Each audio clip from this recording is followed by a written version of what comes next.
So we're being recorded for our videos. So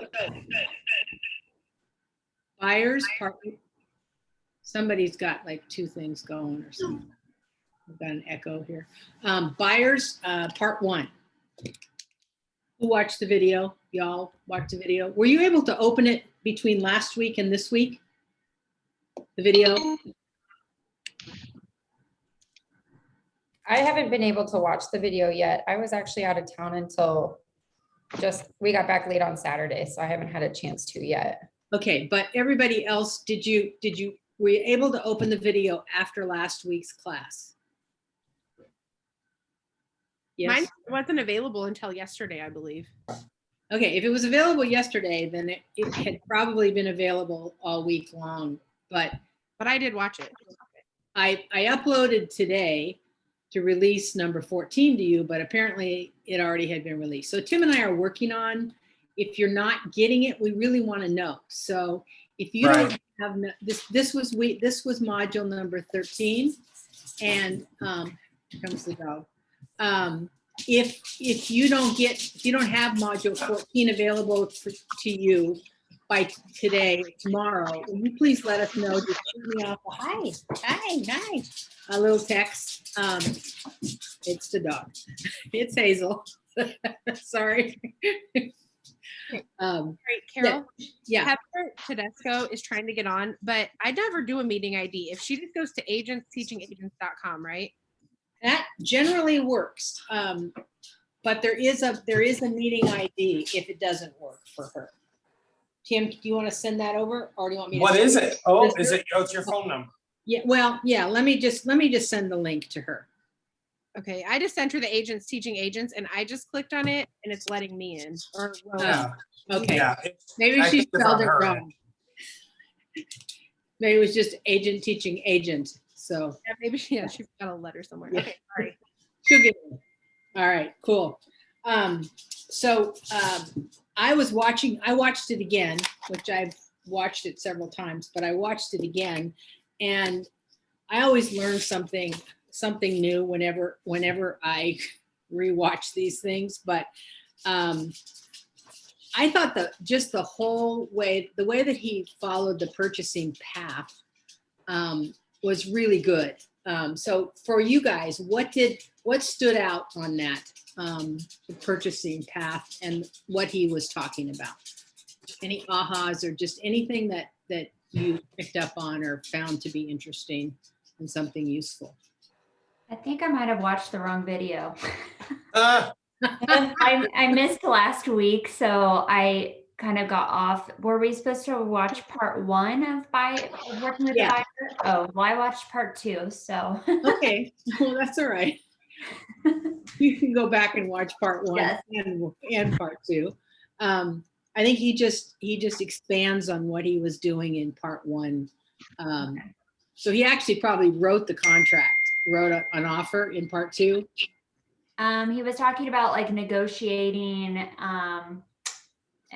It was more like showing the house, like the professional showing of the house, the post showing, and then negotiation of the contract. And he didn't actually like walk through writing out the contract though. Okay.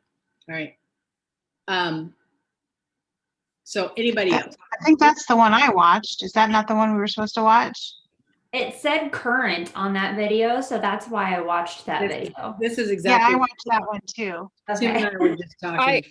I watched the one where he showed kind of the interview he did with the new clients, like what they were looking for, etc. Right. That was number 13. Is that what we're supposed to watch? Yes, that's the one you were supposed to watch. And that was the one where he met the end part of him meeting at the open house, them calling him, and then he then talked to them on the phone, then sat down and actually had a buyer interview with them, and went through like everything to tee them up and to make sure that they were already set up, got them with a lender, all of that. So I think that's the same thing. I think that's the same thing that we're talking about. I think it was just different parts. Okay. I think. All right. I mean, from what I saw, it was. Well, it was a two-parter. So there's a lot of confusion because of the way the Buffini site, I came in a little late. It was doing some confusing stuff, so we weren't all on the same page. And it only complicates things that two of them are buyers part 1 and buyers part 2. So Yeah. it's a little confusing if we're on the same page. Yeah. And next time, maybe Tim, we just have them do buyer 1 and 2. Yeah, I would agree. Yeah. Yeah. Totally. So let's just talk about the buyers period. Either you Yeah. watched 1 or you watched 2. If you watched 1, catch up and watch 2 next week, and we'll talk about some different things. If you just watch 2, then watch 1. So get them together. But the point of it was, and I want to hear from you what you got out of whichever one you watched. Tell me what you got from them. Marcus, I'm gonna have you talk first. Second.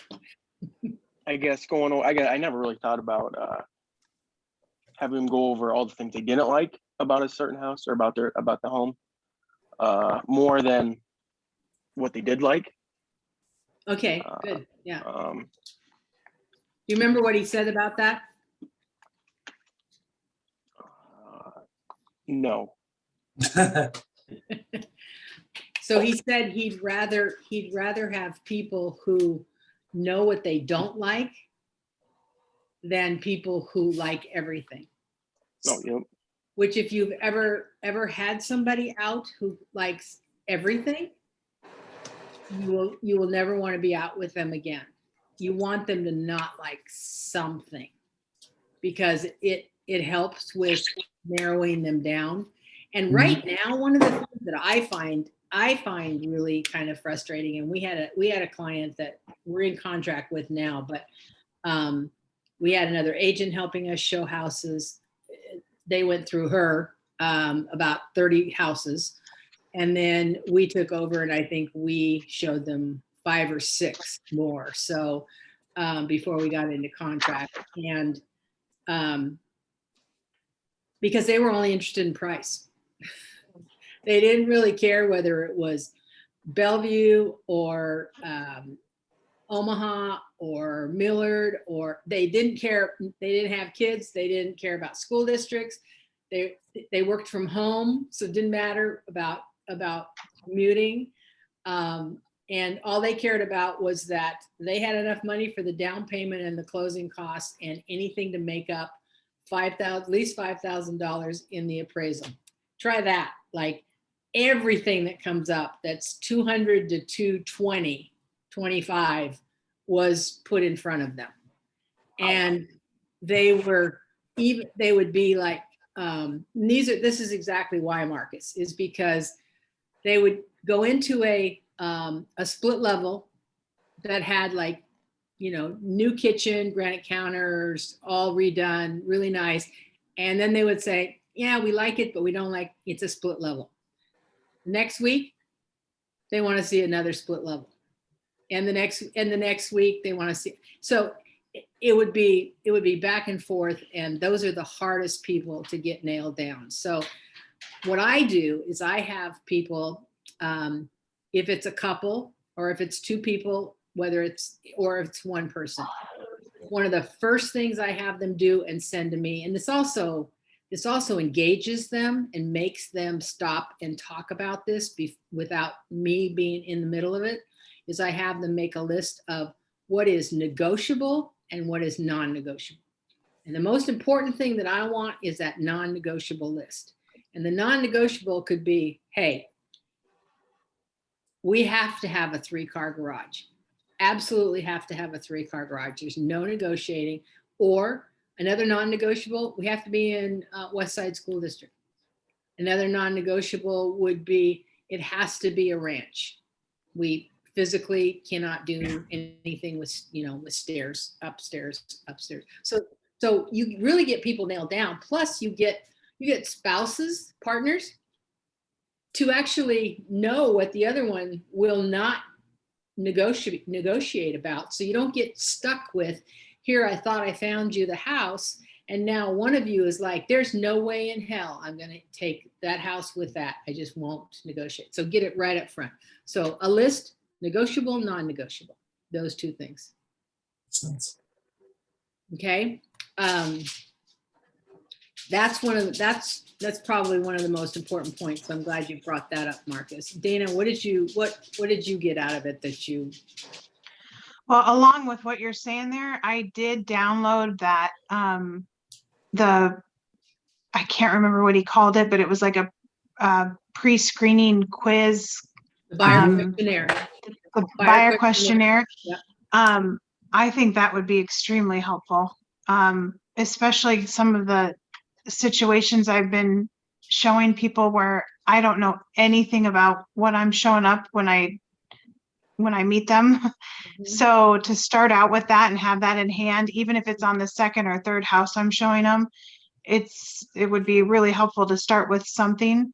So, so I downloaded that and I think I might just make some copies, or it's a great excuse to get their email and that kind of stuff to say, oh, I'm going to send it to you or whatever. But, so I downloaded that and I haven't gone through all the sheets of it, but I think it kind of did what you're saying. It touched on some of the points, like what they prefer, kind of house they're looking for, what area, what price range. But I There's was several glad of he those. touched on, what's I'm that? sorry. There's several of those to choose from that other agents have and use also, and there's some agents in the company that have some. Really? Aubrey Hess has a really, really good one. And so does Ben. Tim, do you use a buyer questionnaire, or does anybody in your team use one? No, only because we've gotten into the routines that we don't need to, but I highly recommend that you have one because Yeah. it helps you stay on task. Yeah. Yeah, Mhm. that's what On I took conversation. I took 3 of them, like from 2 agents and 1 from the Buffini. And then I went through and picked the most, the ones I Yeah. liked the best, and I made my own. Yeah, So, and Beautiful. that's another really good thing to do. In one of my Buffini groups, somebody, every once in a while, somebody will ask, like, does anybody have a really good buyer questionnaire? And there's like 100 people that post them. So I'll usually go through them and pick some out. And I may even have some, and I'll look for them and see if I do. And if I do, I'll send them to you guys. I'd be interested in seeing that because I think that's something that would be really helpful for me. Just to kind of pick the ones that you think are common things that get brought up, at least, Yeah. in this area and stuff. So You remember him saying also that when you do download the buyer questionnaire, one of the best things to do first is go through and you fill it out as a buyer. Yeah. Oh yeah.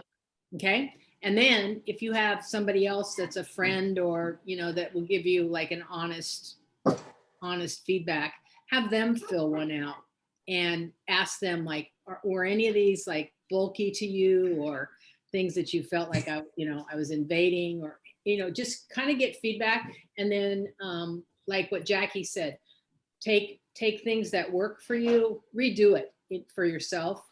So you can put your own logo on it. And have it on your desktop that you can just send it over to them. Some people have them that you can actually fill them out online, which a lot of people don't want to like print something off and then have to scan it back to you or anything. So It depends on where you are in life and in your career. I will say that I am not comfortable with this. However, I understand it. I've seen agents that have a text where they can send a text to their client and have them answer it back in the text. I wouldn't want to do that. Yeah. So it's all about your comfort level. yeah.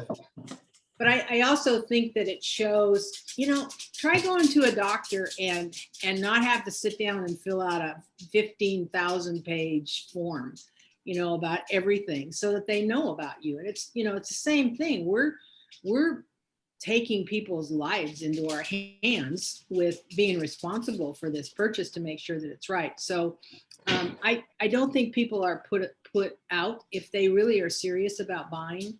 And they need us more than ever now as buyer's agents. So I don't feel like you're invading upon them or in being intrusive. It's just information that will help you. And then when you go, after they fill out the buyer questionnaire, you saw what Brian did is then when he sat down with them, he already had some information And plus, they had started a conversation between themselves, the buyers, Right. because they were filling it out, and they learn a lot about each other's wants and needs. So, Right. Hannah. Tell Well, us- I watched part number 2, so mine's a little bit different than your guys's probably. But I would say I really liked when he talked about taking control of the showing. So he started outside of the house, kind of gave them a little bit of information, and then kind of gave them some pointers to think about as they were going through the home. And he just seemed to have complete control of the whole showing. It wasn't like the buyers took over and just barged into the house and then kind of were on their own agenda. He really kept control of the showing, and I really liked that. And that's something that I will definitely use in the future. Wonderful. Or do you feel like when you're showing that that you don't have control, or that kind of they're moving without you? Yeah, there's been a couple where I just felt like they kind of took over, and it was more like their thing versus me like kind of controlling the situation. So yeah, a little bit with a couple of the showings that I've been on. Who can help her with that?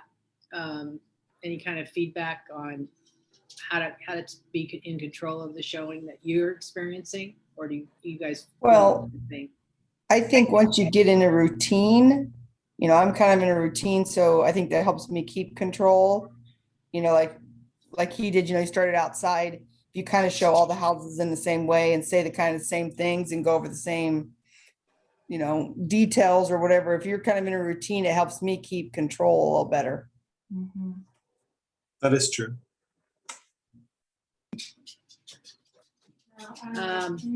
Okay. Who else? Anybody else? Just pop in.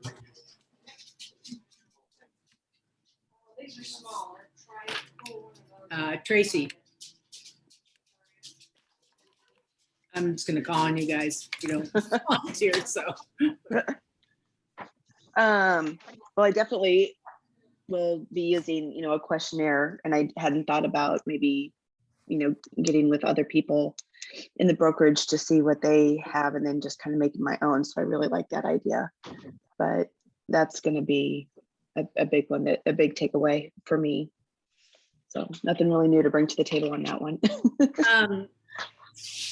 Aubrey actually has done a class. Aubrey and Ben both have done a class, and maybe we should have them do it again. Is it recorded? No, I don't. Oh, think it was before we this recorded. was way before we were recording, and both of them did them like 2 or 3 times, just on a buyer questionnaire. It's not buyer questionnaire, buyer interview, which they use a questionnaire to do the interview. Like when I first started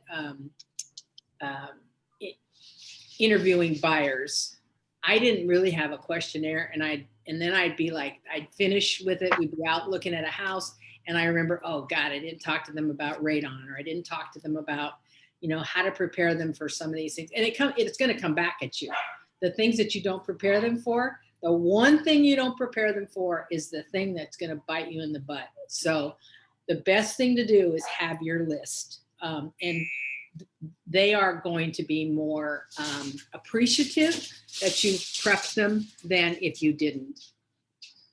Do you know, is there out there like an outline of that kind of thing? Yes, there is. And that's what I'm going to look for, because I'm almost positive that I've got Aubrey's and or Ben's, and they are both excellent.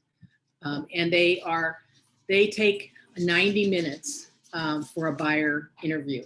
When they do a sit down buyer interview, they take, I think, 90 minutes.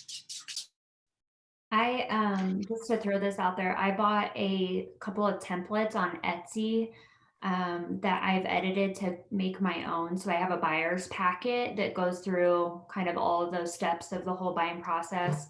And then I also bought a template for a buyer's questionnaire, and it's kind of cool because then you can change the colors. If you're really into like branding, you can include your logo, use your own colors, that kind of thing. So I really liked that. And then I just took it into the office and did like the lamination to make it into like a little booklet for the buyer's packet. So then I just give that to them at my first meeting with them.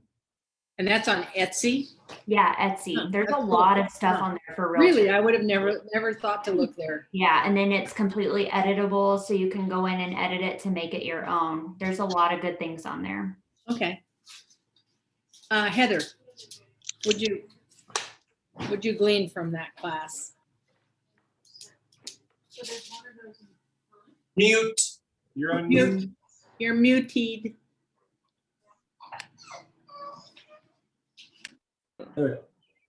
Can you hear me now? Yep. Okay, so I'm sorry, I'm camping for my youngest's birthday, and I don't know what happened, but Where so are I you? missed Platte River State Park. So it's been a great day, but I couldn't get, I have Wi-Fi. They have Wi-Fi now, but I couldn't get on. So I don't have, what are we talking about? I'm sorry. Buyers. Buyers. Did you watch the module 13? No, I'm sorry.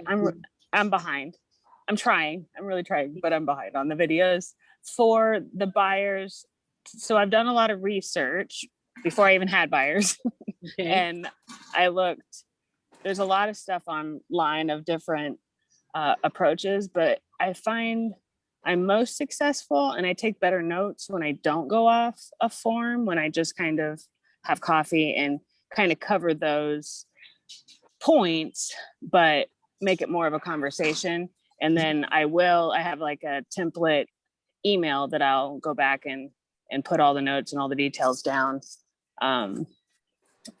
So that when I send out that email, it is like uniform as far as like what we're looking for in the search. But just personality wise, I'm just not very good with forms. Do you prepare them for the writing the contract for the purchase agreement? Like, do you go through that? Yes. The very initial meeting is very low key. It's more like a personality to see if we're compatible. A lot of my clients have been direct referrals, so it's mostly super warm, like they're either friends or fairly good acquaintances. So but then I do have a buyer and seller guide that I just have a PDF that I email it to them to just kind of give them an overview. And then like the second appointment is kind of when or maybe the first time that we see a house, I kind of go through the purchase agreement and next steps. I'm really big. I think the planner in me is I like to make sure that people know what to expect at this point and at this point, and a little bit of hand holding because it can be so stressful. And, you know, a lot of my folks are first time buyers. So just kind of walking them through those steps. I can hear the birds. I know. In the background. That's great. It's But really you have a buyer handbook to give to them that I has do. all this stuff in it. Okay, because Yep. the forms are not really for you or me, because I'm really not a formal form person. I'm more of a talk off the cuff kind of person. Right. I only use those because I feel like we have an obligation to them to educate them on what's coming Right. up, because I'm amazed at what people don't know and assuming things that they know. I mean, I had somebody the other day that didn't take the offer that they got on their house because the house had been on the market for 2 days. It was lots of showings, and it was the first offer, but it was a great offer. Right. But everybody had told them never take the first offer. Well, you know, the house been on the market for an hour, somebody throws you an offer. That's a first offer. This was Right. 2 days later. Right. And it was a great offer about everything. So when he'd actually talked to Laura, and he, you know, like, no, I'm not taking it the first offer, but, and then I called him back. I said, let me walk you through the whole conversation of first offer and tell me your definition. Well, all my friends and my father and my mother, you know, so I think it's really important. Dad. Yeah.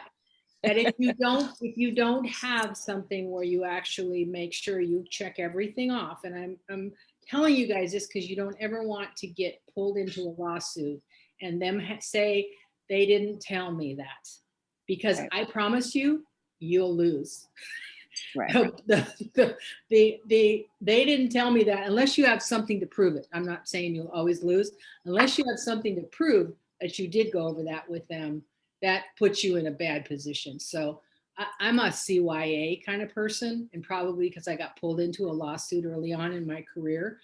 I know that no matter what's right and what you think you did, if you didn't write it down or it's not noted somewhere that is your normal practice, that it puts you in a bad position. Because, the consumers are always the people that are getting supported. So, So Carol, do you actually have a checklist?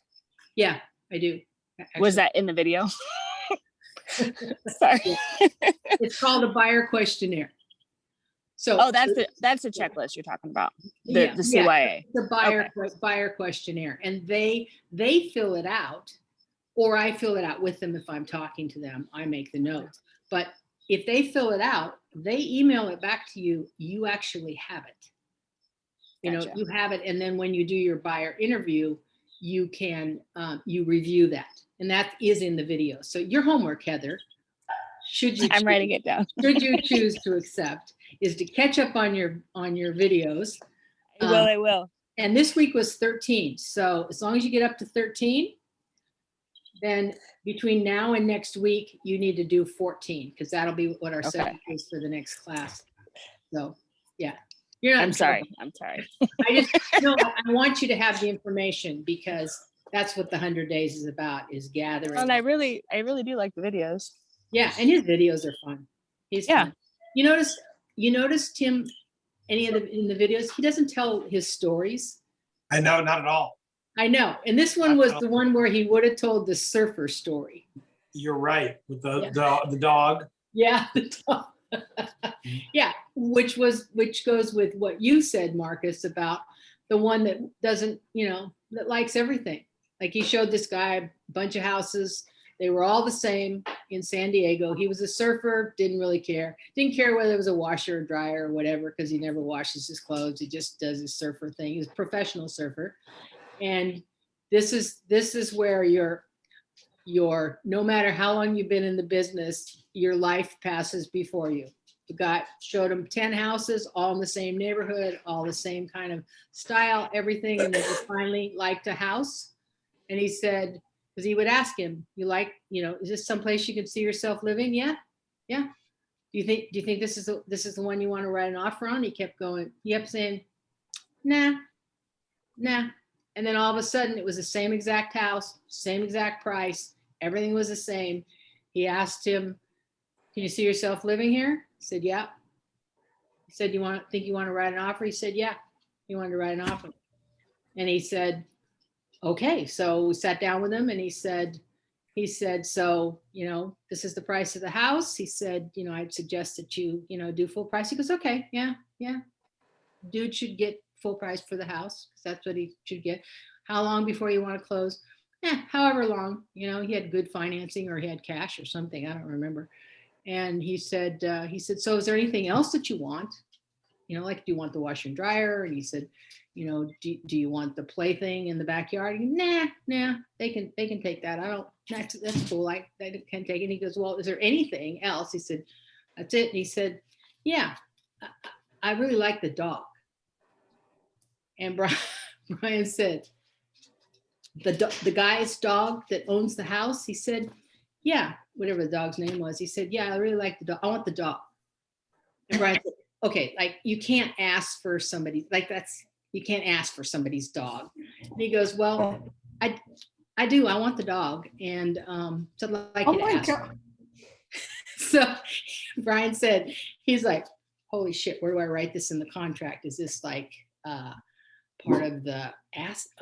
Is it part of the house? Is it? So he writes in the contract, and these are the days, like when I first was in the business, and probably you too, Tim, where we had to go sit down with the seller and present the offer at the seller's house.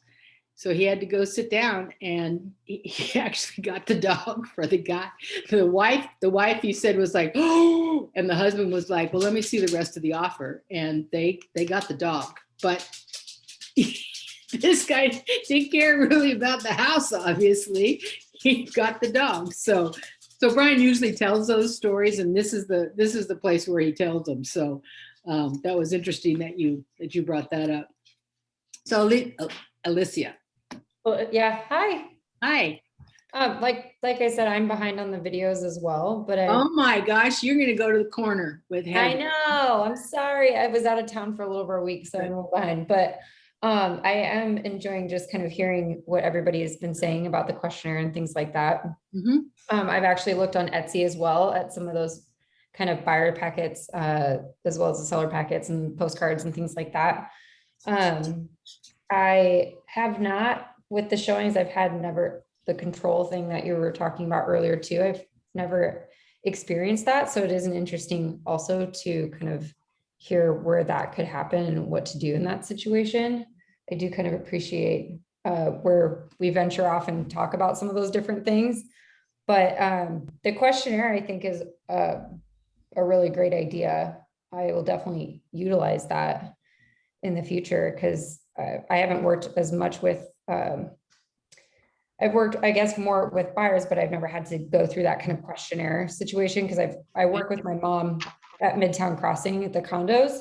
Yeah. So I kind of know all of the things that are involved in that development. So I've never had to kind of like, they want a Midtown Crossing. condo. yeah. So I've never had to deal with kind of like that separate entity yet. So I'm like I said, just kind of taking all of that in and appreciating all those extras that I need to kind of And some of the topics that are on there are things that you may not think about talking to people about, like HOA fees. Right. And people that are moving here from out of state, they don't always know about radon. I did not know anything about radon. I had never heard of it before. Earthquakes, yes, because I was from California, but radon I had never, and termites, I knew about that, but not radon. And so that is something that, those kind of things that you have to cover, and particularly for people who are not from here. Another thing is basements. Like if somebody's not from here, that's not the highest thing in their mind, but it is the day that you turn on Channel 7 and what's his name is rolling up his sleeves and there's a tornado coming.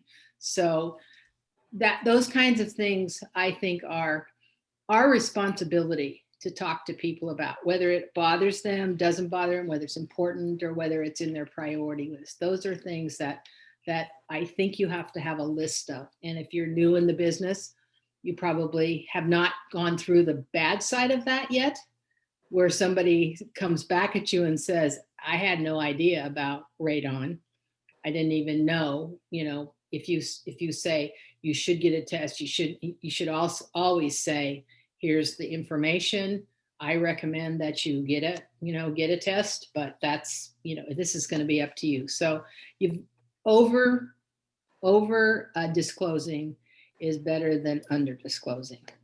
So, and I know I talk a lot about that, but it's really important. So the questionnaire thing, I'm going to look, Tim's going to look, and we're going to send you guys as many as we can for you to choose from. If I can still, they should still be on my computer in my docs.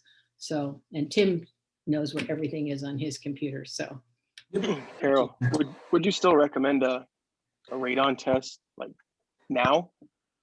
Or yes? I would never buy a house without me personally would never buy a house without a radon test or already having a radon mitigation. I would never buy a house without a basement, because I did when I first moved here. It had a downstairs, but you had to go out to go into it. So, but I would not have. That was not a high priority to me because I did not ever have that experience. And Laura, my wife, who's from here, wasn't afraid of them. She could care less because they used to stand outside and watch them. So I still hate them. But Marcus, you're asking. I just didn't know if it would like deter sellers from like your buyers if you. I guess you can't really not recommend one, but how would you? I don't know if you don't ever want to not recommend something. No, yeah. So I have a question about that though. So like I have a client that we've looked at houses, and whenever there's a house with a radon mitigation system already installed, Like, she's super happy, of course, because she doesn't have to think about it. But she also knows how competitive the market is, especially in her price point. So we've just talked about, you know, she does want to get that. So like I've spoke with Tammy Gaskin a couple times, and it's like what the cost is when, you know, to get the testing done, and then like a range of what it is to get the mitigation system put in. So is it ever okay to say, you know, it's really important that you get that tested and that you have it, but it might be something you want to do after you close? Yeah, absolutely. I didn't give you the rest of my answer. In this market, I would not make that like a big issue or make it something that's contingent, that has anything to do with the seller, and having it done before they move in versus having you know, whatever it is that is going to work with that particular contract is how I would discuss it with them. I have some doctors that would not even, they didn't even want to go into a house that didn't have a radon mitigation system without knowing anything, whether it was high or low. I mean, they didn't want to go into a basement. So you can have different clients that have different priorities, but where do you find that out? When you're doing your interview. And with a questionnaire, you find out whether that's something that's a priority, then you work around it so that it doesn't get in the way of the offer. Tim, did you want to add to that? Radon mediation is not that expensive and it's not insurmountable. So as long as you, now at the same time, it's a serious issue. I mean, there was a very well-known realtor in Omaha about 10 years ago who passed away of lung cancer and never smoked a day in her life. She was a mother of 5. It was very sad. And they finally went back and they did research and they researched the house she grew up in, and the radon levels were through the roof. And they finally established, and she passed away. They finally established she grew up in a house filled with radon. So I'm all day long, do I believe this is a very serious issue. However, it is always mitigatable, and it's very affordable to mitigate. Typically, a mitigation system is $750. Worst case scenario I've seen is $1,500. So who knows where that can go from there? So it's like, it's a serious issue, but I wouldn't necessarily hold up the sale of the house or the purchase of the home. Yeah, exactly.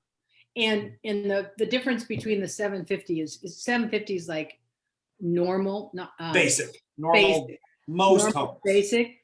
If you have a house where it's the access to where the system is going to be harder, that's when it can go up to, like, I had one that was $1,500, and it was because I had to go around in the back of the house and then down because of the way that the house was structured. It happens. But you know, $750 compared to $300,000-$400,000 that they're selling, you know, doing the house, and it can be done pretty quickly. There are people who just want to sit, if there's no system in it, they want it put in, whether they don't care the levels are. They just don't even want to deal with it. So it's kind of like I don't know, HVAC. They don't want to live in a house without an HVAC, whether it's the weather's good or bad. So yeah, that would be a big one. What else? What else, you guys? Jackie, what did you get from the class, from the videos? Or did you watch? Are you behind too? Do you need to go to the corner with them? No, I've watched my videos. Like I said, so Angie and I had we've already talked a bit about setting up my questionnaire, and then I had hers and somebody else's. So I already kind of knew where I was going with that. I think the biggest thing that I got out of the video, which is probably a little bit different than most people's, is just how the way when you have the questionnaire, and I forgot the name of the form, I downloaded it, the one that talks about where he goes through the steps, the 1 through 7, I can't remember the name of that form. But when he kind of comes with the packet and he goes through all of this information, for me, it makes him look like he's a professional. He knows what he's doing. There's a sense of confidence in him as his agent, as their agent. And for me, I don't know, that spoke to me more than anything, was just the organization, I guess the knowledge, and coming across and having all that information, I guess. So I don't know if that's clear or makes a whole lot of sense, but Totally clear. I think I was kind of trying to allude to that is that the more organized you look, the more people see you as the professional. So, and the more you are making sure that, you know, you can breathe in this transaction because you feel like you've covered your bases, which they're going to change from time to time. One of the most important things that he talked about was making sure that they're pre-qualified. So I want to ask you guys about your processes for pre-qualification. So there's a couple of questions in there. Do you have a good relationship, a close relationship with 1 or 2 or 3 lenders? And if you don't, what are you doing to establish relationships with them? And then how do you go about, like, at what point, how do you go about connecting your people with them? And do you connect them with 1? Do you connect them, do you give them 2? Do you give them 3? What's your process? And you've been around for a while. Talk to us. You're frozen. Either that or she's asleep. Because her eyes are closed. Cute. That's funny. Okay. And if you come around, you just start talking. She disappeared. She just fell off her chair. Okay. Okay, what was the question? And who? Question was about lenders. Oh, lenders. Yeah. Do you have relationships? What are those? You know, where We are have a those? lot- Yeah, we have more a than lot of one. new agents in the room, so some of them may Yeah. not. Yeah, I reached out to, we had to take a finance class kind of as a post licensing. And I actually reached out to that lender and asked if he would meet for coffee just to kind of go over a little bit more of those processes and just kind of make that connection. And then I actually reached out to the lender that helped us get our house to do the same, just to try to kind of start making some of those connections and see, again, a little bit of how that process works and go over some of that a little bit more. Okay, good. Beautiful. Yeah. Jackie, lenders? I know one lender. And actually I just texted him last week. I'm like, you know, let's get together to talk shop. And he's somewhat avoiding me. He's a swim coach and doing Olympic trials this week and got 3 kids at home. So I'm like, okay, just hit me up when all that's over. But I'm getting there. But I do only know one, but I would like to. Yeah, you should. Know more than one. And the lender should be coming after you, just so you know. You're the client for the lender. But I mean, other lenders should be coming after you. Right. And he actually did, probably the first week I signed up or decided to join this brokerage, he actually called me because he thought he had somebody for me, but they ended up needing somebody in Iowa. So he actually hit me up first, but I think things have probably just been a little crazy, but I'm trying to get with them to really sit down and do more kind of shop talk as opposed to social talk. But I would like to. Jackie, you just got an A client because he referred you. So like you already have somebody who refers you, and you know that they know how to refer you. So like, boom, they just became an A. That's awesome. They became an A. And the other thing that you need to have is that they will respond to you quickly. Yeah. If you have a client that needs a pre-approval, you need to have somebody that you have their cell phone number, you can get a hold of them. They will answer the phone, or they will get back to you within a very few minutes because they see you as an A, and they will serve your client. If you need to have 2 to 3 lenders. That's all I work with, because there's too many that every one of them would want my business. And not every one of them is perfect for each one of my clients, but different ones are better but the 2 things that are in common is they see me as an A+ client, and they respond to me within a very short period of time. And I'm not going to take advantage and call them at 2:00 in the morning or midnight or anything. But when I do, I want somebody who's going to be there for me because it's not for me. It's because I'm putting my name to them. So just remember that in your relationships, and that's part of your team. I mean, that's the person that when I we put an offer on a house, that person is going to call the agent and talk my client up like they're their best friend and they're the best client they've ever had. So it has to be responsive. Even if you like the person, if they're not responsive, they're not necessarily the lender that you want to work with. That's true. I have a So question. Yes. Do you recommend building relationships with lenders versus mortgage brokers? Or are they kind of, I mean, I have lenders, mortgage broker, I have a bank.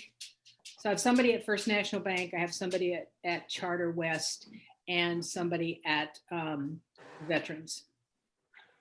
So, and I work with those three. And I don't know, Tim, what's your answer? And one's a mortgage broker. Actually, two are mortgage brokers. Oh, and I've worked with Regency Financial, because they usually can take people who have a little bit more questionable credit or some they're higher rates. But yeah, so you'll just learn which lenders are, like banks have a little bit higher criteria.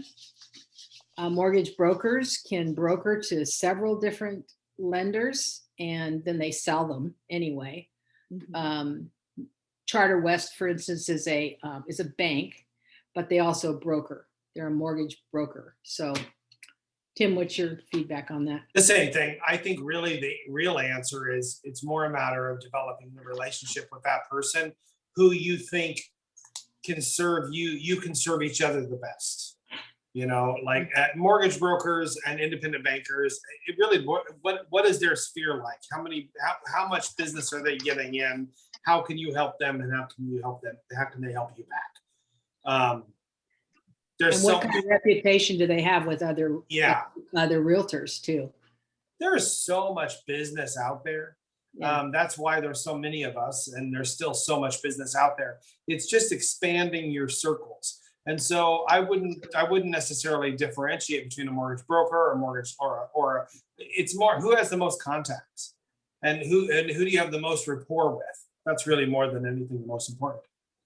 And you also want somebody who's getting business. The good thing about a banking person, mortgage banking, is they also get business from outside of having relationships with realtors. So they have clients to refer to you that are not connected to a realtor. They will, we get people often that say, I say, well, have you gotten a pre-approval? Well, yeah, I got it with my bank where I have my checking account, US Bank or something. And I'm like, oh my God. Do you know anybody there? Do you have a no, but it's just where I have my banking. So the people who do go to their banks, those are people, those mortgage lenders, loan officers, they have business that's not attached to anybody yet. And so to get referrals back, that's also good. So. Also, when you do refer your lender, you can create a list of 3 or 4 different lenders, and you can let the lenders know that you referred them, and they're going to do their best to win that business. Mm-hmm. So you can have multiple people that you refer. Yeah, let them compete. Sometimes I give 2 or 3 names. They call one and that's it. They're done. They're tired of answering all the questions. But you do need to, what Tim is saying also, you need to establish a partnership with lenders because they are part of your team. Lenders, and for me, title company is another piece of the partnership. Everything that we have control over goes to Green Title. And I know that there is somebody there that no matter what, I can get an answer from, I can get help from. And that's the most important. Can I just pipe in? Yes. About the title company? After the last few months, I didn't really think that, I just thought it was title. So it's just pushing papers, but my goodness, like Green Title is head and shoulders above Yes. any other title company I've worked with in Omaha. I've written offers where I've used the seller's title company, and it's been the most horrific experience of my life. Like, Yeah. not to be dramatic, but stick with Green Title. Two things that changed, two opinions that I had, very strong opinions that I had before I came to Better Homes and Gardens, which was 4 years ago, almost 5 years ago. Two things. One was that title companies suck. And the other one was that the commission desk people are horrifying. Those two things have changed. We have the most amazing commission desk person in Eden. And the second thing is that Green Title has completely changed my view of title companies being of assistant. Not that I downplayed anything that they did as being unimportant or paper pushers. I really didn't think that. I just thought they were just so linear logical that they were unresponsive to relationship problems. So that's part of your team that you have to have is title company, lender, and yourself. Well, plus your vendors. Nothing worse than having somebody that needs a roof inspection in one day and you can't get anybody out there because they don't know you from Adam. So Right.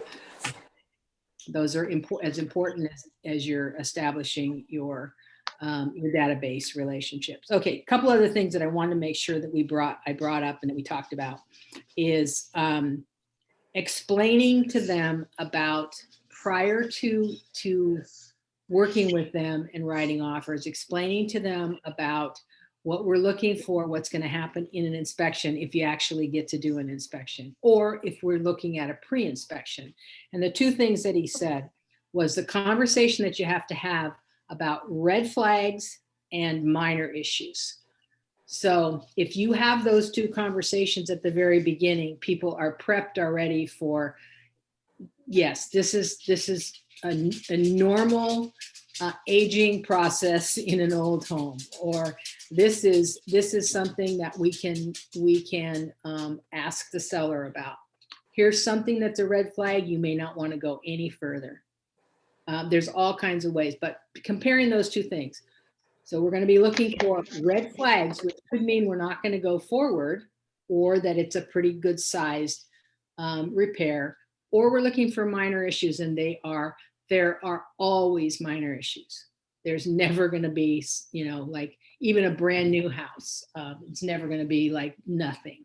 So Tim, you want to talk a little bit about how you prepare people, because you sell a lot of old homes and historical homes, and I know you list them, but how do you prepare sellers for what they have to do and what somebody could come back with? Well, that's a tough question because one, it depends on the market.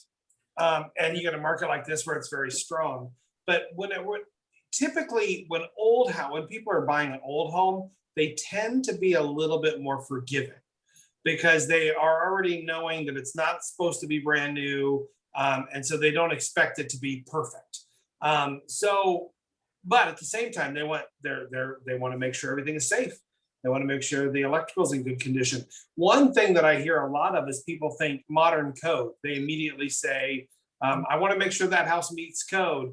But the truth is that modern code changes on a regular basis and it just keeps getting updated. And old homes don't always meet modern code. Like I'm in an old home right now and I'm looking at an outlet that is not grounded. Well, that meets code because it's grandfathered in. So I don't really panic about it. So what's your question really? I mean, I get a little, in this market, people are a little bit more forgiving in these old homes. Mm-hmm. My question was just about how you do more listings. So when you go in to do a list, do you pre-inspect your homes? Oh, my apologies. Yes, I have a pre-inspection on all my homes. Okay, so they get the pre-inspection back. Now you're talking with the seller. Yep.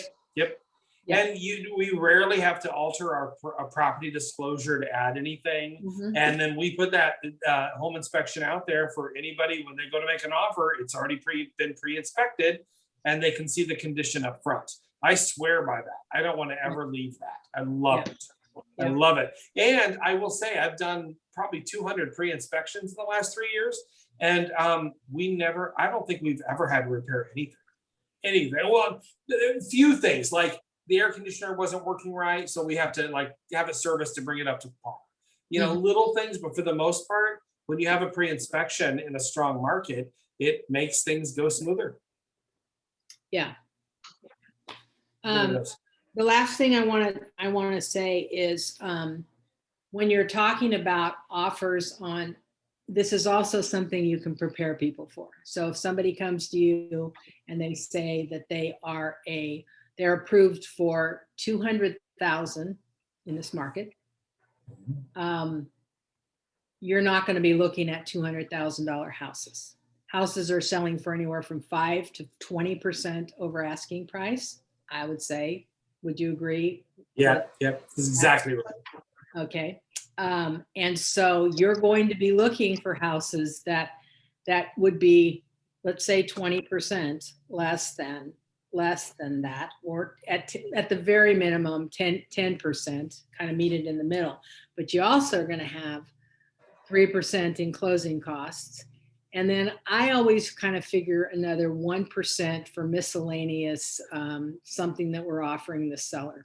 So once you start looking at those kind of numbers, that can open the conversation for, I know that you are pre-approved for 300, but you're looking for 200. Is there a particular price range that you're looking in because you want to keep your payment? So if it's about payment, and you need to establish this early on, if it's about payment and not price, you have a conversation that you have to have with them.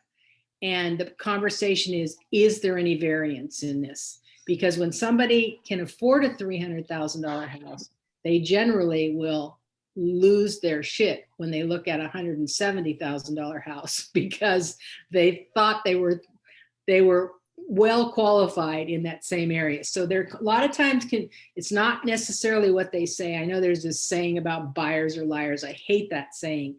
They're not liars. They're trying to deal with the amount of information that they have. So that's a good rule to follow, is always stay 10 to 20% less than what their top end is, including what closing costs will be and anything else that is going to have to be adapted in there. And the statement that's very, very good is that you live in the payment, not in the price. Right. Live in the payment, not in the price. And when somebody says, well, that's $10,000 more, my payment's going to be out of our range. Interest rates right now are 3%. $10,000 means $30 more a month or $40 more a month. So $3 to $4 per thousand in your payment. 3 to 4. If it's the percentage, if it's 5%, you're looking at another $5 to $6 per thousand in your payment. So $10,000 at 4%, you're looking at another $40 a month. $40 to $50 a month. And if once you say that to somebody, they're like, oh my God, I never thought of that. You live in the payment, not in the price. Where do you need your payment? What's your bottom line on your payment, including taxes and insurance? And if they're really crazy about like, I don't want to pay more than X amount, well, then we need to stop looking in Bennington because the taxes are 2.9. We need to be looking in Millard because the taxes are 2.52. Right. So you need to know your numbers, and you need to be able to not just take things for what is said to you. That is the most important thing, and that will make you a strategist. And a strategist is a successful agent. So that's I have a really quick question. When you're talking about the property tax rates, is there, I know all the districts are different. How do I find each district's? Do I just go on their website, like the city website? And it's what's the general one, Tim? It's at Douglas County or Sarpy County. look up your address, look up your Yep. own address, Right. and then go to if it's in Douglas County, or Sarpy, and on there, it'll tell you what your tax rate is and how it's broken down. Right. So that will give you a clue of how to look up other areas and addresses. But here's one thing that you can take to the bank is newer subdivisions that are building infrastructure are always going to have higher taxes with if they have SIDs. I learned, I built a year and a half ago. I'm well aware. Okay. Yeah, you're aware, right? Yeah. And I pay a lot. So yes. Yeah. Yeah, I mean, the California taxes are like 1.1. However, a $200,000 house here is $1.5 million there. So take 1.1, I mean, it's all relative, but you should understand that to move people out of where they think they want to live, because so people are, especially first-time homebuyers, they have no idea what taxes look like. But that's going to add another, I think ours is adds like $700 a month to our house payment. Some people are looking for a $700 a month house payment.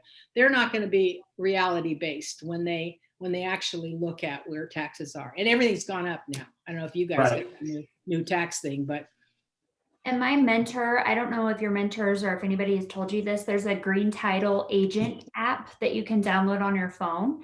You can put in the Okay. address of the home, and then you can put in the amount of their loan. You can put in their down payment percentage, and it will calculate for you their closing costs, and it will break down for you what amount they have to bring to the table, what amount is taxes, what amount is insurance, what amount is PMI. It's pretty slick.